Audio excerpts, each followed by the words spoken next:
Storytelling. Storytelling. Storytelling. Storytelling. Storytelling. Storytelling. Storytelling has to be a part of your life.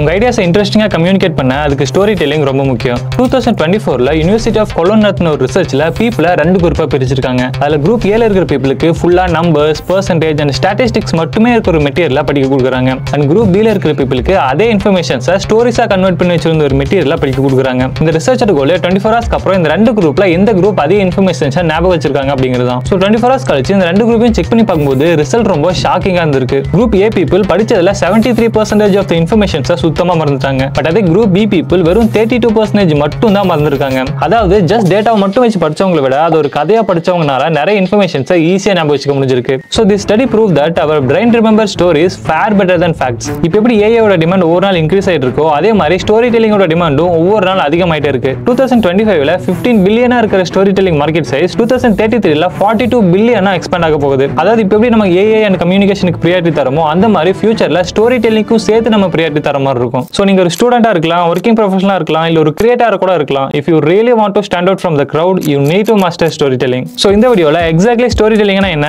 எல்லா ஸ்டோரி டெல்லர்ஸும் use பண்ற top 5 secrets என்ன, and லாஸ்டா as a ஸ்டோரி டெல்லரா நீங்க பண்ணிரவே கூடாத 3 மிஸ்டேக்ஸ் என்ன அப்படிங்கிற எல்லாத்தையும் இந்த வீடியோல ஷேர் பண்ண போறேன். இந்த வீடியோ கொஞ்சம் லென்த்தியா தான் இருக்க போகுது, பட் ஐ ப்ராமிஸ் நீங்க ஸ்பெண்ட் பண்ற ஒவ்வொரு செகண்டும் ரொம்ப வேல்யூபிளா இருக்க போகுது. அண்ட் இந்த வீடியோ முடியும் போது உங்களாலையும் ஒரு சாதாரண இன்ஃபர்மேஷனையும் ஒரு இன்ட்ரெஸ்டிங்கான ஸ்டோரியா மாற்ற முடியும். ஸோ இப்பதான் இந்த வீடியோ ஃபர்ஸ்ட் டைம் பாக்குறீங்கன்னா வெல்கம் டு த சேனல். என் பேர் ராஜ்குமார். நான் ஒரு ஒர்க்கிங் ப்ரொஃபஷனல், யூடியூப்ல வீடியோஸ் போறத ஒரு ஹாபியா பண்ணிட்டு இருக்கேன். So without any further delay, let's get started.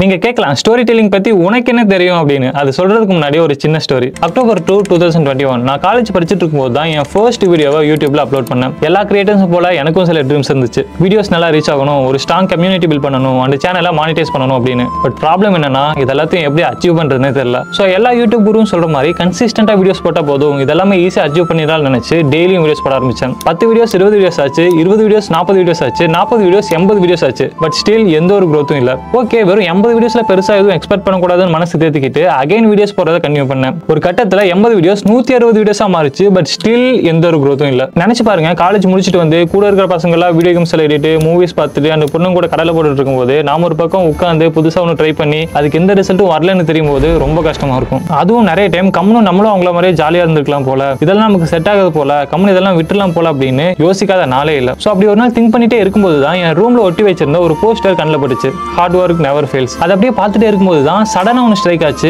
ஒருவேளை இந்த ஹார்ட் ஒர்க்கை நம்ம தப்பான இடத்துல போட்டுட்டு இருந்தா, ஒருவேளை அதனால தான் இந்த ரிசல்ட்டும் வராம இருந்தா, ஸோ மேபி இருக்கலாம்னு இதை பத்தி கொஞ்சம் டீப்பா ரிசர்ச் பண்ணி பார்க்கும்போது தான் தெரிஞ்சது நம்ம என்ன சொல்றோம் அப்படிங்கிறத விட அதை எப்படி சொல்றோம் அப்படிங்கிறது ரொம்ப முக்கியம். அண்ட் இதை தான் ஸ்டோரி டெல்லிங்னு சொல்றாங்க. ஸோ அன்னில இருந்து ஸ்டோரி டெல்லிங்கை டீப்பா லேர்ன் பண்ண ஸ்டார்ட் பண்ணேன். எங்கேயாவது ஸ்டோரி டெல்லிங் அப்படிங்கிற வார்த்தை பார்த்தாலே போதும் உடனே அதை கிளிக் பண்ணி படிக்க ஆரம்பிச்சிருவேன். இது வரைக்கும் ஸ்டோரி டெல்லிங் பத்தி 120+ பாக்ஸ் படிச்சிருக்கேன், 200 வீடியோஸ் மேல பார்த்திருக்கேன், அண்ட் 300 பேஜ் இருக்கிற இந்த ஸ்டோரி டெல்லிங் புக்கையும் ரீட் பண்ணியிருக்கேன். இதெல்லாத்தையும் ஜஸ்ட் லேர்ன் பண்ணதோட ஸ்டாப் பண்ணாம அதை இம்ப்ளிமெண்ட் பண்ணி ஜஸ்ட் 50 வீடியோஸ்ல 50K சப்ஸ்கிரைபர்ஸ் ரீச் பண்ணி 1.5 crore வியூஸ் மேல ஜெனரேட் பண்ணி அண்ட் ஃபைனலா சேனலையும் மானிடைஸ் பண்ணிட்டேன். So that's the power of storytelling. So இந்த ஸ்டோரி எதுக்குன்னா, நானும் ஒரு டைம்ல ஸ்ட்ரகிள் பண்ணிருக்கேன். இப்போ அந்த மிஸ்டேக் எல்லாத்தையும் திருத்திட்டு அதுல இருந்து ஓவர் கம் பண்ணி வந்திருக்கேன். So I know exactly what I am talking about. இப்போ இந்த 160 வீடியோஸ்ல ஒரு 2-3 வீடியோஸ் தவிர இந்த எல்லாத்தையும் பிரைவேட் பண்ணிட்டேன். சோ இந்த வீடியோ மிடில்ல நான் லேர்ன் பண்ணதுல ரொம்ப இம்பார்ட்டன்ட் ரிசோர்சஸ் உங்களுக்கு ஃப்ரீயா ஷேர் பண்ண போறேன். சோ வீடியோவை ஸ்கிப் பண்ணாம பாருங்க. First, what exactly is story telling?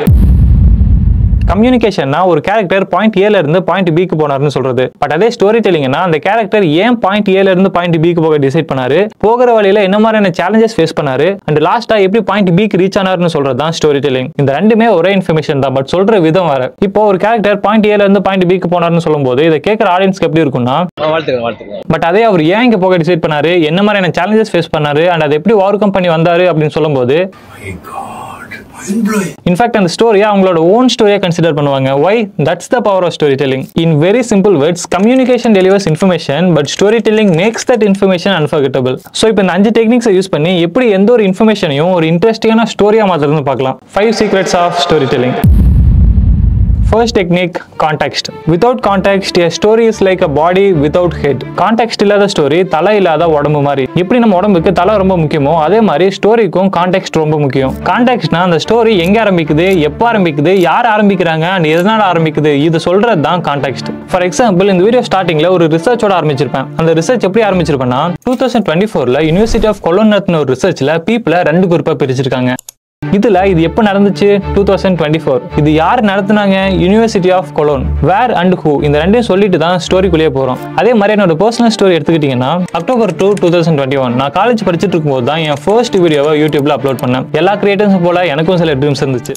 இதுல பாத்தீங்கன்னா அந்த ஸ்டோரி எப்ப ஆரம்பிக்குது? October 2, 2021. யார் ஆரம்பிக்கிறாங்க? நான் தான் ஆரம்பிக்கிறேன். அண்ட் இதுல எக்ஸ்ட்ராவா இன்னொரு கான்டெக்ஸ்ட் இருக்கு. வை, எதனால ஆரம்பிக்கிறேன்? ஏன்னா எனக்கு 3 ட்ரீம்ஸ் இருந்துச்சு, அதனால ஆரம்பிக்கிறேன். இதெல்லாம் சொல்லிட்டு அதுக்கப்புறம் தான் ஸ்டோரிக்குள்ளேயே போறேன். ஏன்னா இப்படி சொல்லும் போது அந்த ஸ்டோரி எதை நோக்கி டிராவல் ஆக போகுதுன்னு ஆடியன்ஸ்க்கு ஒரு கிளியர் ஐடியா கிடைக்கும். அண்ட் நல்லா நோட்டீஸ் பண்ணீங்கன்னா எல்லா ஸ்டோரி டெல்லர்ஸும் ஒரு கிளியர் கான்டெக்ஸ்டோட தான் ஸ்டோரி ஆரம்பிப்பாங்க. இந்த எக்ஸாம்பிள்ஸ் எல்லாம் பாருங்க. In 2009, a man, a journalist by the name Rob Walker wanted to find out is storytelling really the most powerful tool of all?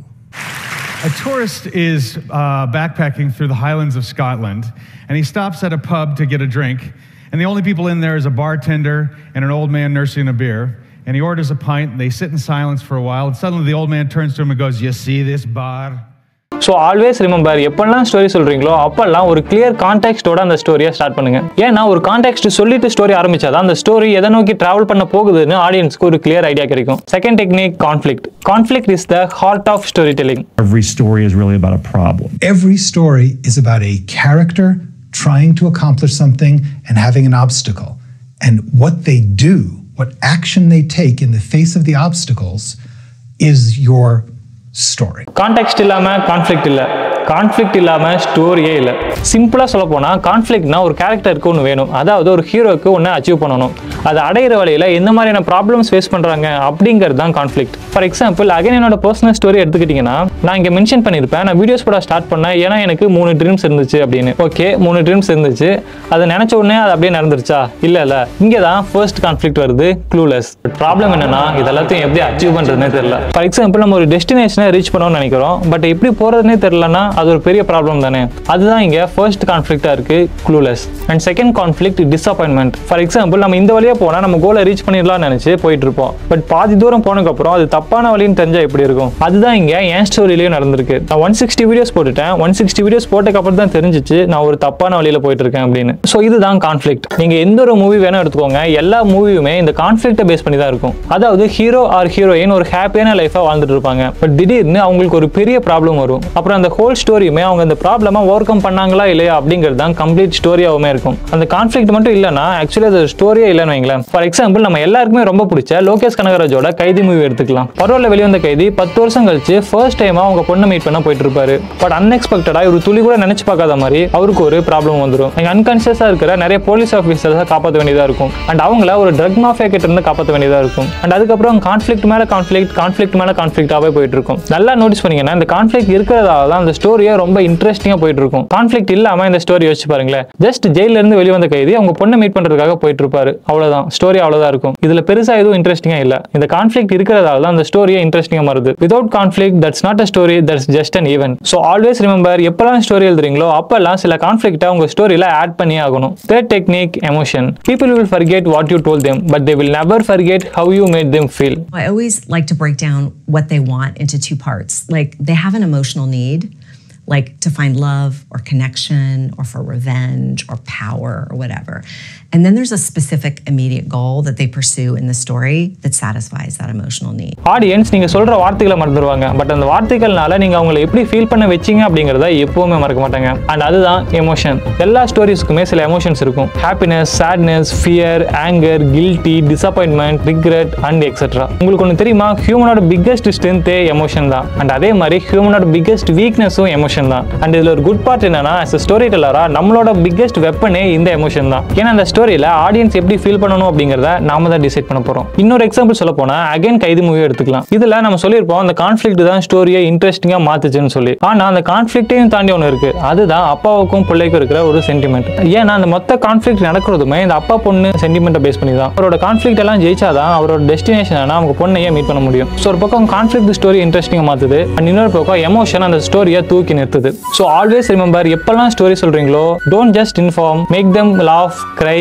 R think. எந்த ஒரு எமோஷனா இருந்தாலும் ஓகே, ஆனா ஏதாவது ஒரு எமோஷனை யூஸ் பண்ணி ஆகணும். Fourth technique, unexpectedness. The best stories break expectations. Actually நம்ம human brain likes patterns. நம்ம ஒரு மூவி பார்க்கும்போது எப்பவுமே ஒரு சின்ன எக்ஸ்பெக்டேஷன் நம்ம மண்டையில ஓடிட்டே இருக்கும். இதுக்கப்புறம் இது நடக்க வாய்ப்பு இருக்கு, அண்ட் இதுக்கப்புறம் இது நடக்க வாய்ப்பு இருக்கு அப்படின்னு. எந்த இடத்துல அந்த எக்ஸ்பெக்டேஷனை டைரக்டர் பிரேக் பண்றாரோ அப்போதான் இந்த ஸ்டோரியே ரொம்பவுமே இன்ட்ரெஸ்டிங்கா மாறும். அண்ட் இதை தான் அன்எக்ஸ்பெக்டட்னஸ் சொல்றோம். ஃபார் எக்ஸாம்பிள் பாகுபலி மூவி எடுத்துக்கலாம். இந்த மூவி ஃபுல்லாவுமே பாகுபலிக்கும் கட்டாப்பாக்கும் இடையில இருக்க அந்த பாண்டை ரொம்ப இன்ட்ரெஸ்டிங் காட்டியிருப்பாங்க. அவங்க ரெண்டு பேரும் இருக்கிற ஒவ்வொரு ஃப்ரேமும் ரொம்ப கூஸ் பம்ப்ஸா இருக்கும். ஸோ அந்த ஸ்டோரி ஃபுல்லாவுமே ஒரு சின்ன எக்ஸ்பெக்டேஷன் இருந்திருக்கும். ஓகே, இவங்க ரெண்டு பேரும் சேர்ந்து நிறைய பேரை சாகடிக்க போறாங்க, இவங்க ரெண்டு பேரும் சேர்ந்து நிறைய ஃபைட் பண்ண போறாங்க, அப்படி ஒரு எக்ஸ்பெக்டேஷனோட தான் நம்ம ஸ்டோரியை பார்த்துட்டு இருப்போம். பட் கிளைமேக்ஸ்ல நம்ம துள்ளி கூட யோசிச்சே பார்க்காத மாதிரி கட்டப்பாவே பாகுபலியை கொண்டுருவாரு. அன்எக்ஸ்பெக்டட்னஸ்க்கு எனக்கு தெரிஞ்சு இதுதான் பெஸ்ட் எக்ஸாம்பிள். அந்த ட்விஸ்ட் தான் பார்ட் 2க்காக நம்மள 2 இயர்ஸா வெயிட் பண்ண வச்சது. So always remember, whenever you tell a story, break people's expectations. Fifth and last technique, transformation. Transformation is the purpose of the story. In other words, your protagonist goes through a series of experiences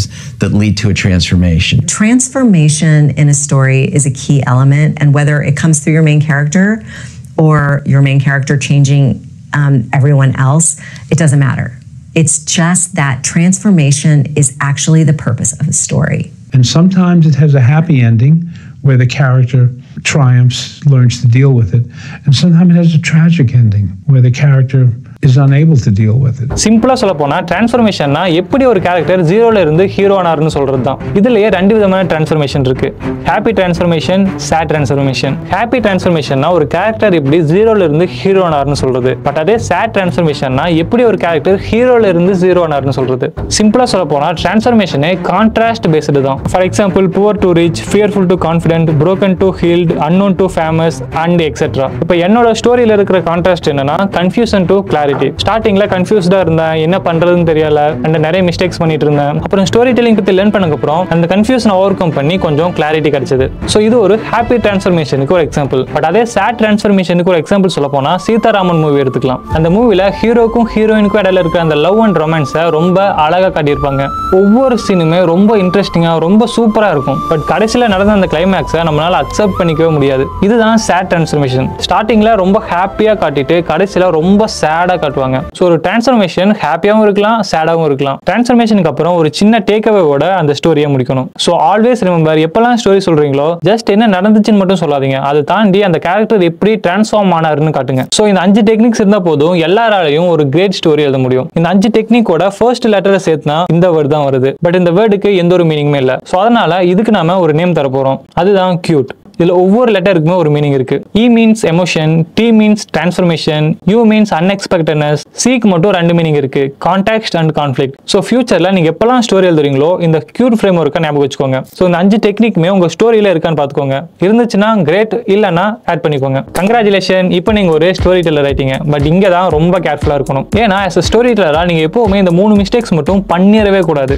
first mistakes, giving too many details. எல்லா new story டெல்லர்ஸும் பண்ற first biggest mistake தேவையில்லாம நிறைய informations add பண்ணிடுவாங்க. நிறைய பேர் என்ன நினைக்கிறாங்கன்னா, ஒரு நல்ல ஸ்டோரினா எல்லா இன்ஃபர்மேஷனையும் எல்லா டீடைலும் கவர் பண்ணணும்னு நினைக்கிறாங்க. But bro, this is not a Wikipedia page. நிறைய டீடைல்ஸ் ஆட் பண்ணோம்னா அந்த ஸ்டோரி போரிங்கான ஸ்டோரியா மாறிடும். ஸோ அப்போ யாருமே கேட்க மாட்டாங்க. ஸோ எப்பெல்லாம் ஸ்டோரி எழுதுறீங்களோ அந்த ஸ்டோரிக்கு தேவையான டீடைல்ஸை மட்டும் கவர் பண்ணுங்க. Second mistakes, telling but not showing. நம்ம ஒரு ஸ்டோரியை ஜஸ்ட் சொல்லக்கூடாது, அதை காட்டணும். ஃபார் எக்ஸாம்பிள், நான் ஸ்டேஜ் ஏறின உடனே ரொம்ப நர்வஸ் ஆயிட்டேன் அப்படின்னு சொல்றது ஸ்டோரி டெல்லிங். பட் அதே நான் ஸ்டேஜ் ஏறின உடனே என் கையெல்லாம் நடுக்க ஆரம்பிச்சிருச்சு, என்னால மைக்க கூட கரெக்டா பிடிக்க முடியல அப்படின்னு சொல்றது தான் ஸ்டோரி ஷோயிங். ஃபர்ஸ்ட் மெத்தட்ல சொல்லும்போது ஜஸ்ட் இன்ஃபார்ம் பண்றோம் என்ன நடந்துச்சு அப்படின்னு. பட் செகண்ட் மெத்தட்ல அந்த சீனை எக்ஸாக்ட்டா அந்த கேரக்டர் எப்படி ஃபீல் பண்ணிருப்பாங்களோ அதே மாதிரி ஆடியன்ஸையும் ஃபீல் பண்ண வைக்கிறோம். ஸோ அதனால don't just tell, show how exactly that character was feeling. Third mistakes, ending without clear transformation and take away. ஒவ்வொரு ஸ்டோரி பின்னாடியும் ஒரு பர்பஸ் இருக்கு, அந்த பர்பஸ் தான் டிரான்ஸ்ஃபர்மேஷன். இப்போ ஸ்டோரி ஸ்டார்டிங்ல இருந்து ஒரு கிளியர் கான்டெக்ஸ்ட் கொடுத்து